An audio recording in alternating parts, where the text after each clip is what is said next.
afán y mi imprudencia no me coloqué ese día el casco y a 60 metros de la casa, es una calle, una pendiente, no sé qué pasó con la bicicleta, caí y me golpeé contra la tapa de una alcantarilla allí en esa calle. Varias personas salieron, algunos pues obviamente no sabían que yo era pastor y varios oraban por la conversión mía. Había un muchacho que trabajaba con los bomberos de Envigado, él salió a auxiliarme. También salieron unas hermanas de una iglesia cercana. Mi cabeza se empezó a inflamar como un balón de básquetbol. Ellas oraban para que la cabeza se desinflamara y sí, efectivamente se desinflamó. En ese momento también cruza en una moto una chica con su novio, ella va en la parte de atrás como parrillero, y le dice, ay, mire, esa bicicleta es la de mi hermano, devolvámonos. Ellos se devolvieron, dijeron, no, la bicicleta sí es, pero este no es mi hermano. Llamó a su hermano es enfermero en el hospital Manuel Uribe Ángel, y le contó lo que sucedió, entonces dijo, tráigalo aquí al Manuel Uribe Ángel, que es ahí mismo en Envigado. Otras personas decían, no, hay que llevarlo al Pablo Tobón. El Pablo Tobón es casi muy al norte, cerca del otro municipio que está allí en Medellín, que se llama Bello. Finalmente, y por la misericordia del Señor, me llevan allí al Manuel Uribe Ángel. Ese día, el día siguiente, 11 de julio, mi esposa estaba cumpliendo años, la hermana Liliana H., usted la conoce, también misionera, y otros hermanos la habían invitado a ella y la llamaban, decían, venga, porque ocurrió un accidente, a su esposo le ocurrió un accidente. Ella lo primero que se imaginó es que yo estaba por allá encaramado haciendo algún arreglo en algún árbol o algo, pero ella decía, ¿pero qué le pasó? Cuando ella llega le dicen, no podemos hacer nada por su esposo. Hay una actividad cerebral de 1 a 15, la actividad cerebral de él es de 3, lo tenemos simplemente para donar órganos. Y bueno, ella dice, bueno, ¿ahora yo qué hago? Pues vengo acá con mis 3 hijos y pues la idea es ya devolverme entonces para Bogotá o para su tierra, y es del Huila. Y la misma doctora que salió le dijo eso, que no había nada que hacer. A las 5 de la mañana sale y dice, contra todo pronóstico, su esposo sobrevivió, nos tocó sedarlo, había que amarrarlo y le vamos a practicar una cranectomía. Y la cranectomía era para que se siguiera desinflamando mi cerebro, y también había que hacer otra cirugía. La cirugía era con el golpe, entonces tenían que colocar un platino aquí sobre el labio, en esta parte del pómulo, y abrirme para que el cerebro se desinflamara. Bueno, así ocurre y me tuvieron casi en coma, digamos, del 10 de julio que ocurre el accidente hasta el 25 de julio, no recuerdo nada. Y bueno, ya después ya reacciono, despierto frente a todo eso. Muchos pastores y muchas personas, y gracias nuevamente a ustedes por estar orando, por sus oraciones, porque me mandaban por WhatsApp, por correo electrónico, todo esto. No sé si conocen al pastor Roberto Traut. Él viajó ese día, él viajó, ya estaba como más o menos 24, 25 de agosto, él viajó, fue con el misionero Peter Hobson, simplemente para ir a Medellín, visitar cómo estaba, y regresó nuevamente a los Estados Unidos. Y bueno, así ocurre y finalmente me dan a mi salida el 6 de agosto de ese año, de ese mismo año. Pues tuve una terapeuta porque pues le decían a mi esposa, él no va a quedar bien, él no va a poder hablar bien, no va a poder mover bien su brazo, no va a poder caminar. Bueno, pero pues aquí estoy, por la misericordia del Señor. El sábado antes de salir del hospital Manuel Uribe Ángel, le dije a mi esposa, ¿y cuándo me quitan este esparadrapo que tengo acá? Dije, ¿cuál esparadrapo? Le digo, sí, es que aquí tengo algo porque no veo por mi ojo izquierdo. Entonces ella pues llama al doctor, le dice, no, él con el accidente se rompió el nervio óptico y él no se puede hacer nada por eso. Entonces tuve mi golpe y también perdí la visión de mi ojo izquierdo. Entonces, pues todos son planes del Señor y damos gracias a Dios porque pues me permite seguir la obra, permanecer allí, y esto nos debe animar a todos nosotros. Van a venir situaciones difíciles, pero van a venir pruebas, ¿cierto? Pero juntamente con esas pruebas, Dios nos da la salida. Y pues que sigamos adelante en todo. Pase lo que pase en nuestras vidas, mantengámonos siempre firmes con el Señor. Entonces, gracias por también, bueno, sé que algunos ya conocían el testimonio, otros posiblemente no. Y agradecido a mi familia y yo por sus oraciones, por seguir apoyándonos y para que la obra se siga extendiendo. Ustedes son parte de esa misión que estamos realizando allí, tanto en Medellín como en Envigado. Y que sigan orando porque queremos a futuro iniciar una obra al occidente de Medellín, pero queremos ir poco a poco, pues para nosotros ha sido una sorpresa que en 6 años pues haya ya 2 obras allí en Medellín, y bueno, que sigan orando para que el reino de Dios se siga extendiendo allí en Medellín y obviamente sus municipios que pertenecen al Valle de Aburrá. Quiero que me acompañen en sus Biblias a Romanos capítulo 5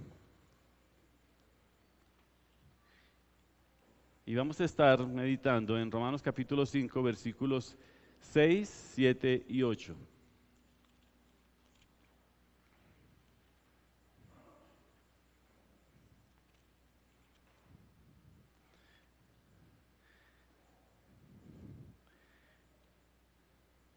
Esta porción de Romanos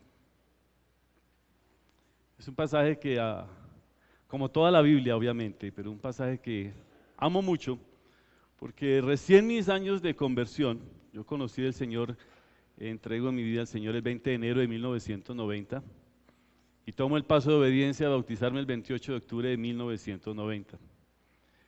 Pero esos primeros años, identificando muchas cosas, tuve una crisis y quería volverme al mundo. Y eso fue, pues, algo que causa incertidumbre. ¿Cómo así que volver al mundo? Y recuerdo mucho, él ya falleció, un pastor, yo conocí al Señor en una iglesia, no en la Bautista, se llama Alianza Cristiana y Misionera. Él falleció, se llamaba Germán García. Y él me invitó a su oficina y leímos Romanos capítulo 5, versículo 1 al 5. Pero hoy no voy a hablar de pero si no hubiese sido porque este hombre se sentó al lado mío y él confesaba ese pecado como si lo hubiese cometido él, posiblemente yo no estaría ni siquiera de pie aquí con ustedes. Vamos a mirar entonces Romanos capítulo 5, versículos 6, 7 y 8. ¿Ya lo tenemos? Sí. Porque Cristo cuando aún éramos débiles a su tiempo murió por los impíos. Ciertamente, apenas morirá alguno por un justo. Con todo, pudiera ser que alguno osara morir por el bueno, mas Dios muestra su amor para con nosotros, que siendo aún pecadores, Cristo murió por nosotros. Voy a invitarle a que incline su rostro y cierre sus ojos y vamos a orar. Padre Celestial, agradecido Señor contigo en esta mañana. Gracias por tu fidelidad. Gracias por ese inmenso amor que tienes para con nosotros. Gracias Señor porque hoy nos diste un día más de vida Señor en esta tierra. Y sabemos cuál es el propósito nuestro de estar en esta tierra, de seguir compartiendo, anunciando, proclamando las buenas nuevas de salvación. Te doy gracias, Señor, por cada uno de mis hermanos aquí presentes. También oramos por aquellos que no estarán esta mañana y oramos nuevamente, especialmente por el pastor Ricardo, por nuestra hermana Adriana, Señor. Te pedimos, Padre Celestial, que nos mantengamos siempre unidos allí en la oración, en la fe y la esperanza que has puesto en nuestros corazones, Padre Celestial. Pedimos, Señor, que en esta mañana cada uno de nosotros pueda estar atento a lo que tú nos quieras hablar, Señor. Que seas tú hablando en nuestras vidas y no sea la voz de hombres en esta mañana. Disponemos nuestra mente, nuestro corazón. Y también pedimos, Padre Celestial, por aquellos que no podrán acompañarnos en esta mañana por cuestiones de salud o posiblemente por situaciones económicas o alguna otra situación. Pedimos, Padre Celestial, que tú como siempre nos hables, Padre Celestial, y podamos tomar decisiones para agradarte a ti, para honrarte a ti, Señor. La gloria y la honra sean a ti. En el nombre de Cristo Jesús, nuestro Señor y suficiente Salvador, oramos. Amén. Muy bien. Entonces aquí el apóstol Pablo, escribiendo a los hermanos en Roma, les habla de algo y es el título de esta mañana, el increíble amor de Dios. El increíble amor de Dios. Él ha venido hablando acerca de cuando empieza allí en el capítulo 5, justificados pues por la fe tenemos paz para con Dios por medio de nuestro Señor Jesucristo. El Señor sabe quiénes éramos y nosotros, o aún sabe quiénes somos en este momento. Algo que cuestionan las personas es cuando les decimos que todos somos pecadores. Las personas generalmente buscan ¿qué? No la justificación que menciona aquí la Escritura, sino que nos autojustificamos. Decimos, no, yo no soy pecador y empezamos a compararnos con otras personas que consideramos más pecadores que nosotros. Pero la Escritura dice que todos somos pecadores. Y es algo que en muchos lugares confronta. Les hablo un poco de Medellín, desde donde estamos ya 6 años. Siempre va a haber como ese choque en que las personas dicen, no, yo no soy pecador. Tal vez usted es pecador por lo que usted hace, por la manera que usted piensa, actúa, pero debemos reconocer algo y es algo en lo cual debemos partir, que todos somos pecadores. El versículo 6 dice, porque Cristo cuando aún éramos débiles a su tiempo, murió por los impíos. Y es lo que vamos a mirar primero. Dice algo que nos cuesta a veces trabajo pensar. Bueno, ustedes ven mi mano aquí un poquito esforrada, ¿cierto? Pero no ocurrió por lavar la loza, ni por planchar, ni nada de eso. Sino que a veces nosotros nos creemos muy fuertes. Estábamos en la finca y habían unos chicos trabajando, haciendo algo, pisando una grama, porque están haciendo una labor allí, colocando un cable, una fibra para que puedan mirar a la puerta de entrada a quien llega. Entonces, en mi actitud de orgullo y de sobradez, yo llegué y cogí esa barra y la levanté. Y todos, uy, qué fuerza. Le dije, no, y entonces llegó otro muchacho y me dijo, hágalo otra vez. Y ahí fue. Se me resbaló eso, claro, y bueno, ahí tengo. ¿Notan que a veces nos cuesta trabajo entender que somos débiles? Nos creemos lo mejor, pero el Señor va a permitir algo en nosotros y nos va a enseñar cuán débiles somos nosotros. Por eso dice, porque Cristo cuando aún éramos débiles, bueno, es interesante allí como está mencionando ese tiempo, en pasado éramos, pero aún seguimos siendo débiles, aún luchamos con muchas cosas.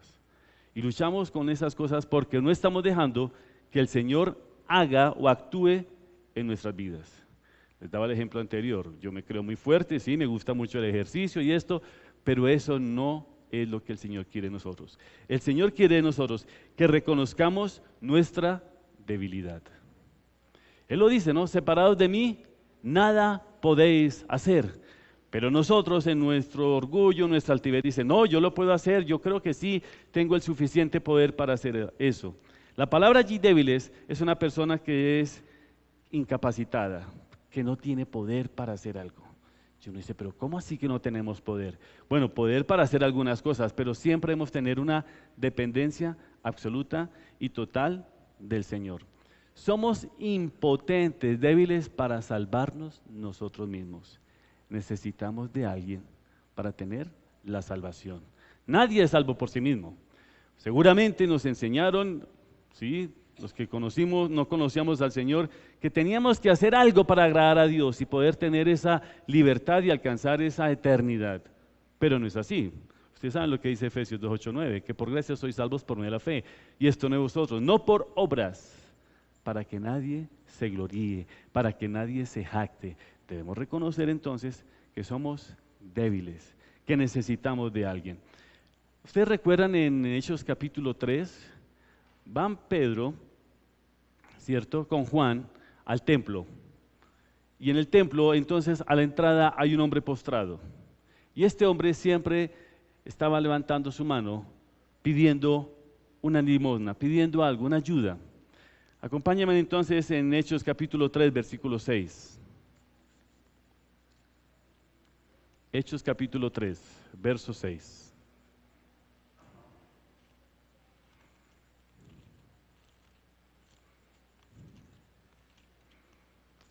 ¿Ya lo tenemos? Sí.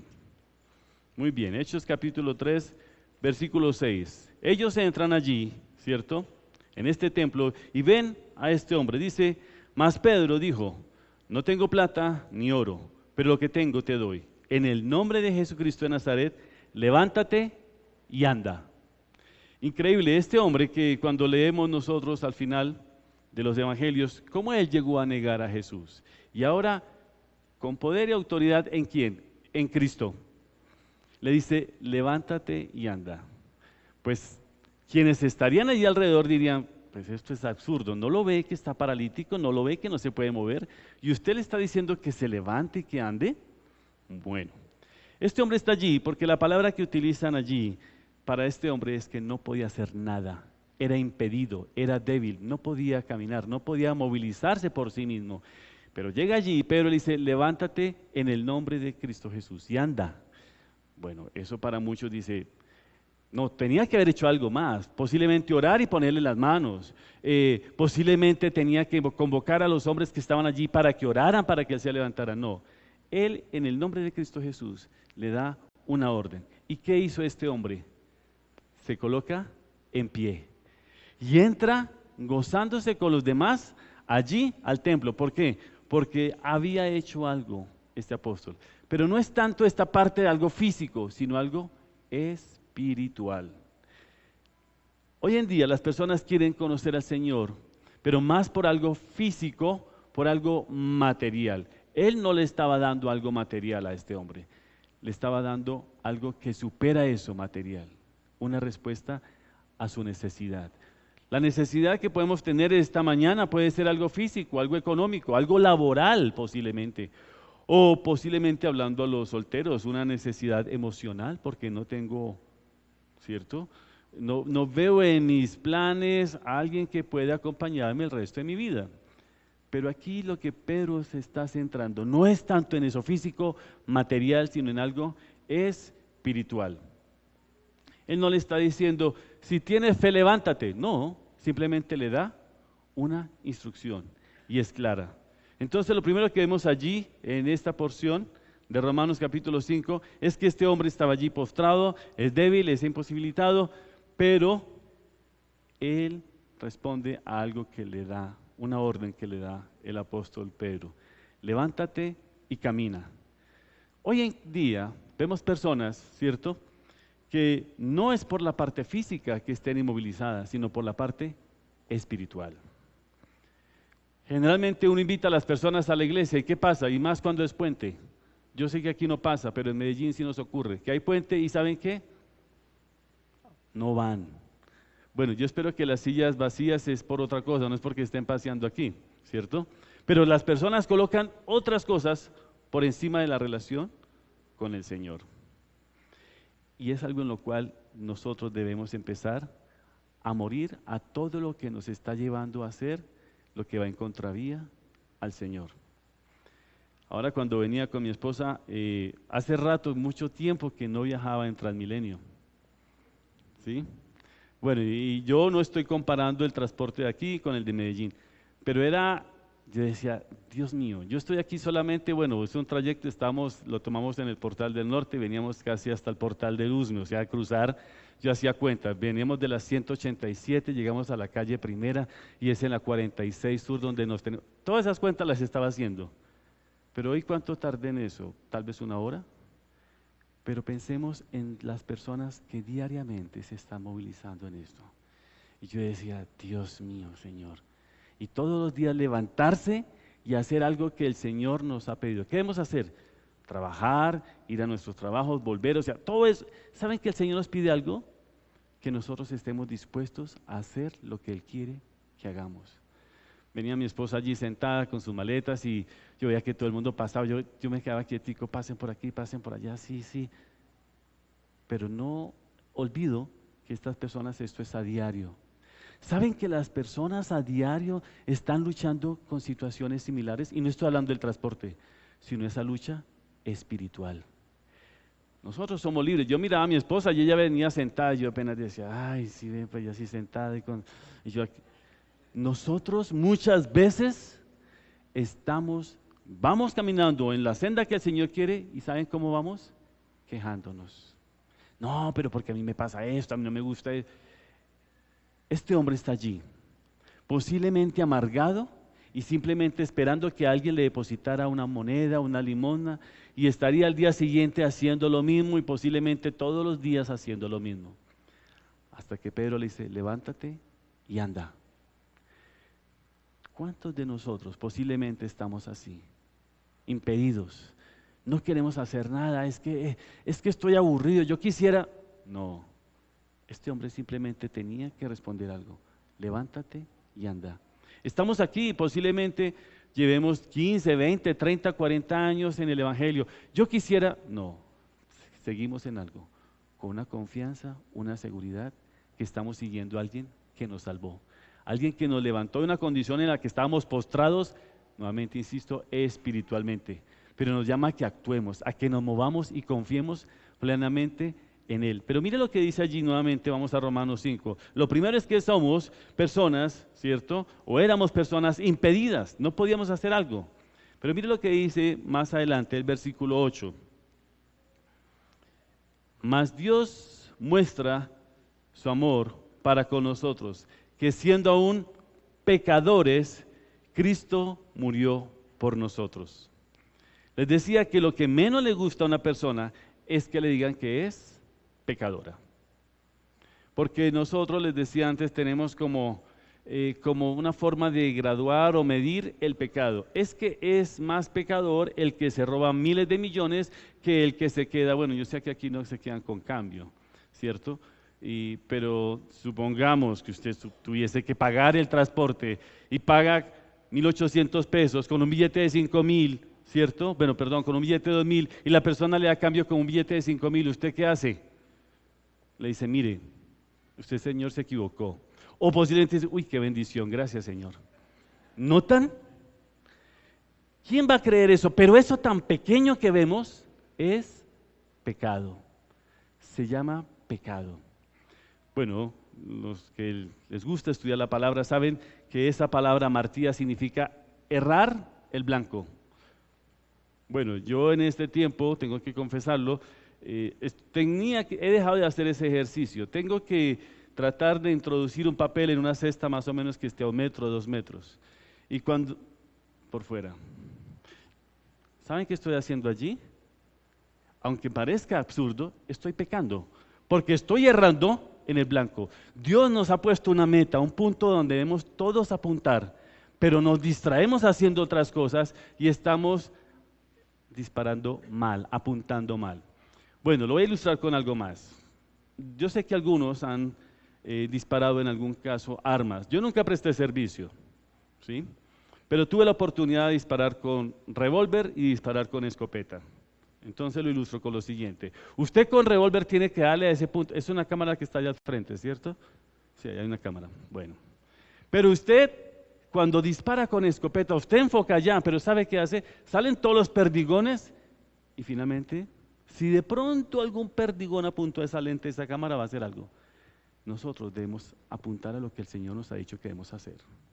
Pero nos distraemos y miramos, no, pero mire que yo traté, yo casi, ¿saben que esos casi a veces están en nosotros? Es que yo casi oro, es que yo casi leo la palabra, es que yo, así estamos. Pero cuando nosotros estamos apuntando algo al que lo que el Señor nos dice que quiere que hagamos, tenemos claro un punto hacia dónde vamos y vamos a ser más eficientes, vamos a lograr lo que el Señor quiere que nosotros hagamos.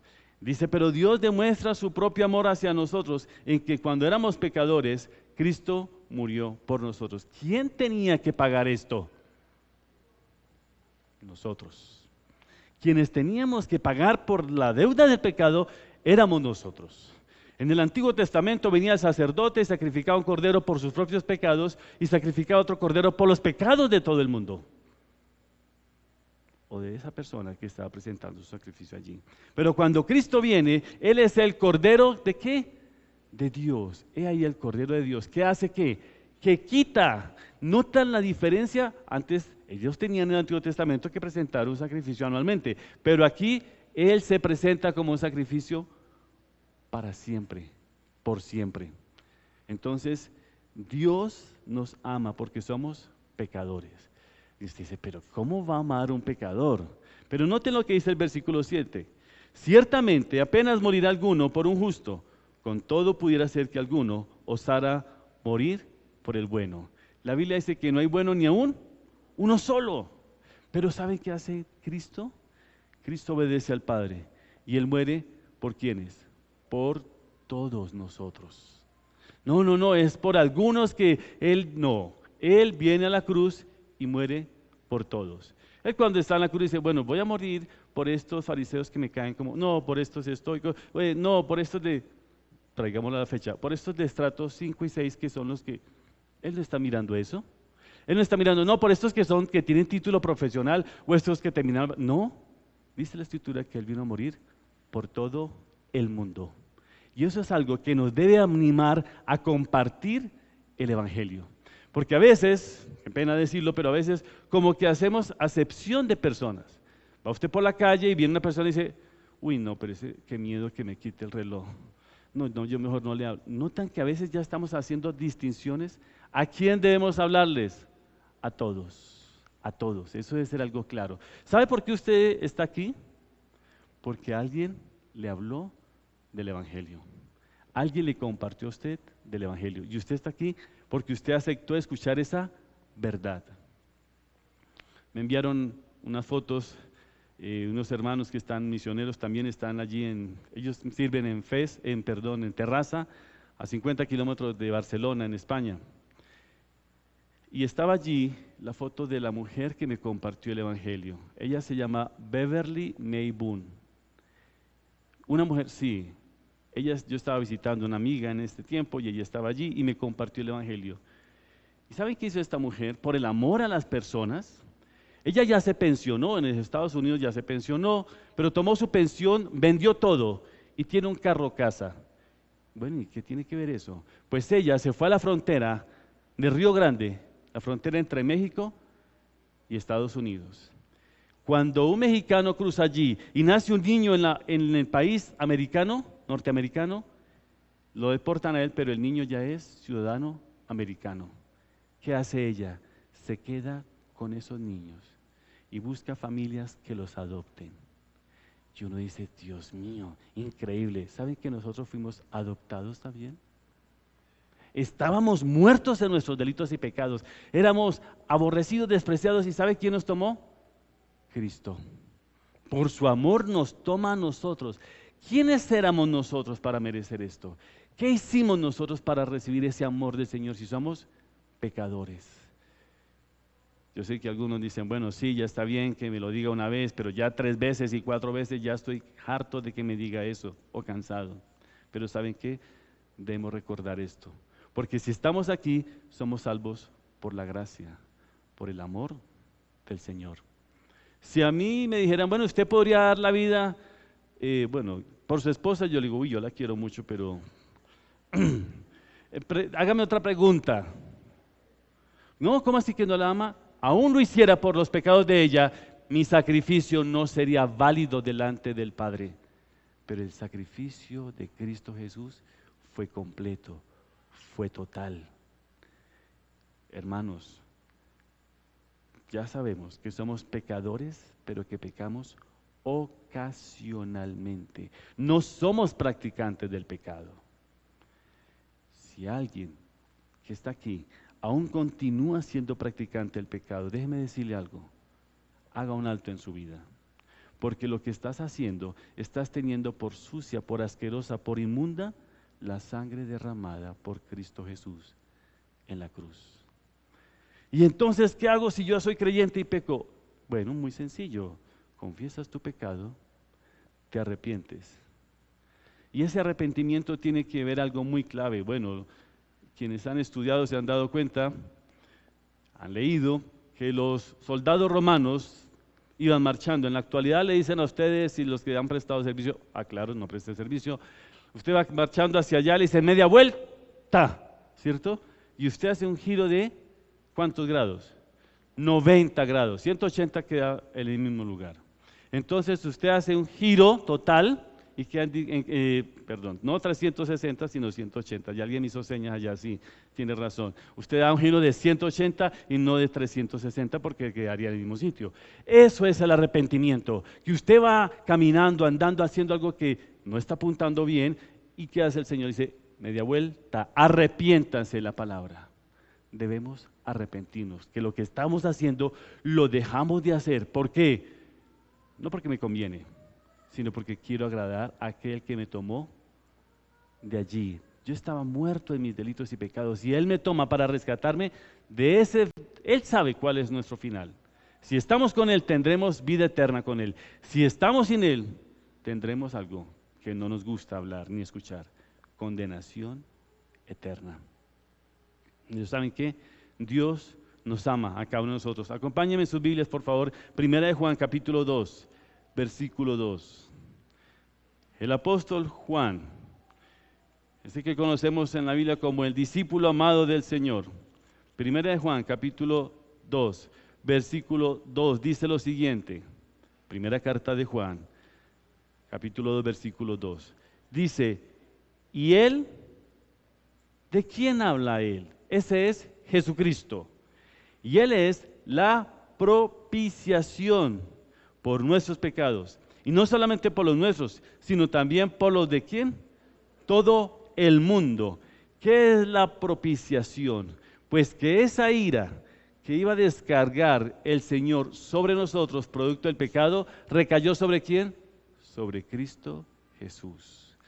Toda la ira del Padre, producto de nuestro pecado, recae allí en la cruz sobre Cristo Jesús. Eso es la propiciación. Entonces dice acá, y Él es la propiciación por nuestros pecados. Él no tenía que ir allí, pero Él está haciendo por nuestros pecados. Y dice algo más, y no solamente por los nuestros, los que estamos aquí, sino por los de aquellos que no han escuchado el mensaje de salvación. Esa es la tarea nuestra. Recuerden cuando en Mateo 28 dice, id y qué, y haced discípulos, id y compartirles, pero no solamente es compartirles el evangelio, sino observar que ellos han escuchado y ahora acompañarlos.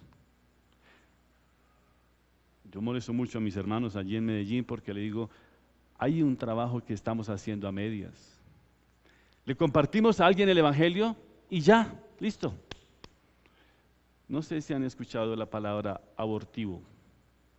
Cuando nosotros compartimos el evangelio y lo dejamos allí, estaríamos casi dejando un abortivo.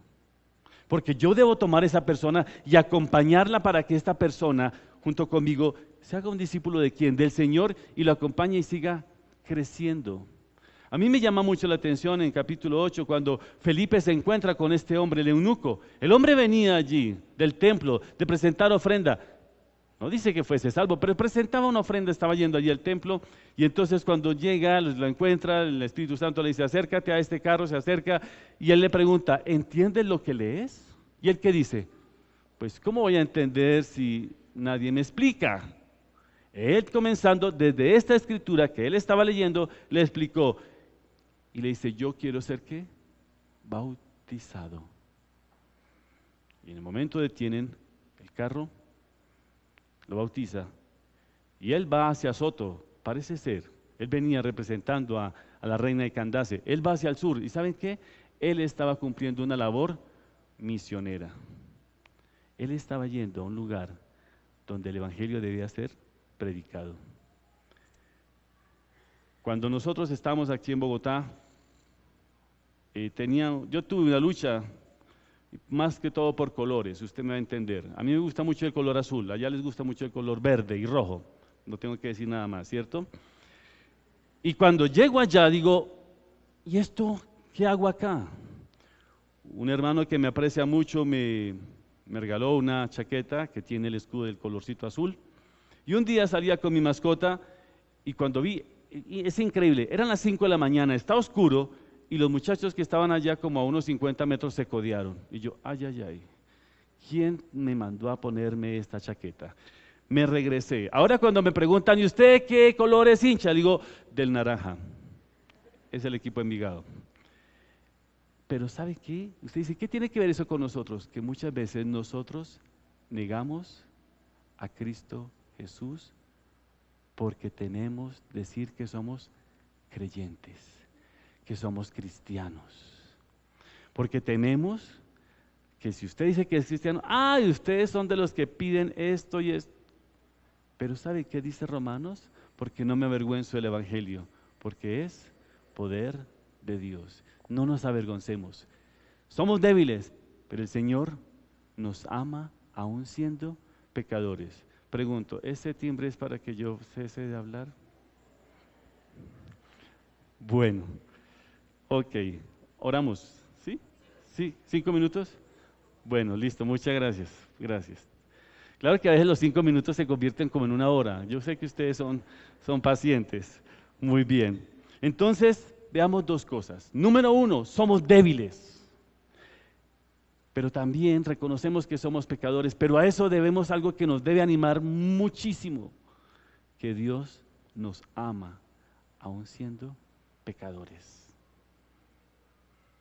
Y eso nos debe motivar a que Dios siga amando a todo el mundo, porque todos somos pecadores. Nosotros no somos practicantes del pecado, ellos sí son practicantes del pecado, nosotros hemos sido redimidos, el Señor fue propicio a nosotros, pero debemos seguir anunciando el Evangelio. Nosotros estamos allí en Medellín y usted le pregunta a alguien, ¿quién cree en Dios? Y todos le dicen, claro que yo creo en Dios. Entonces uno dice, entonces ¿para qué se fue a Medellín? Pero cuando usted sigue hablando con ellos, dice, aquí hay algo. Creen en Dios, pero no conocen la obra redentora, la obra de Cristo Jesús. Y por eso ellos simplemente son seguidores, mas no son hijos de Dios. Todo aquel que cree en Cristo Jesús y confiesa que Él es su Salvador, viene a ser ¿qué? Hijo de Dios. Y esa es la pregunta que quiero hacerle antes de que cesemos aquí. ¿Usted es hijo de Dios o solamente cree en Dios? Hay una gran diferencia. No, yo creo porque reconozco que soy débil y fallo, pero hay algo más. Debemos reconocer nuestra condición pecaminosa para entender ese gran amor de Dios.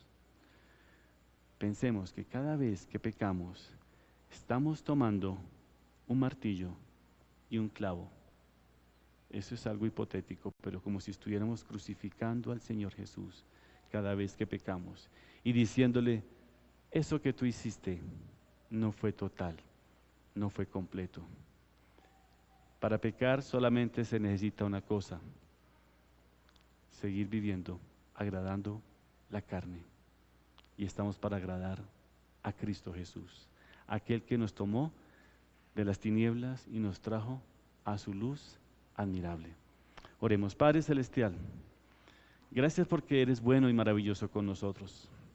Gracias, Señor, porque tú enviaste a tu Hijo a morir por nosotros. Gracias, Señor, porque en esta mañana reconocemos que somos débiles, impotentes, incapaces, Padre Celestial. Pero también podemos reconocer que tú nos amas aún siendo pecadores, Señor. Gracias te damos por haber enviado a tu Hijo Jesucristo a morir por cada uno de nosotros. Y que ya no hay ninguna condenación para los que estamos en Cristo Jesús, nuestro Señor y Salvador. Te damos muchas gracias, Señor. Te alabamos, te adoramos y te bendecimos en Cristo Jesús, nuestro mediador, entre tú y nosotros. Amén. Bueno, hermanos. Pastor, muchísimas gracias. Que el Señor le siga bendiciendo, le siga usando.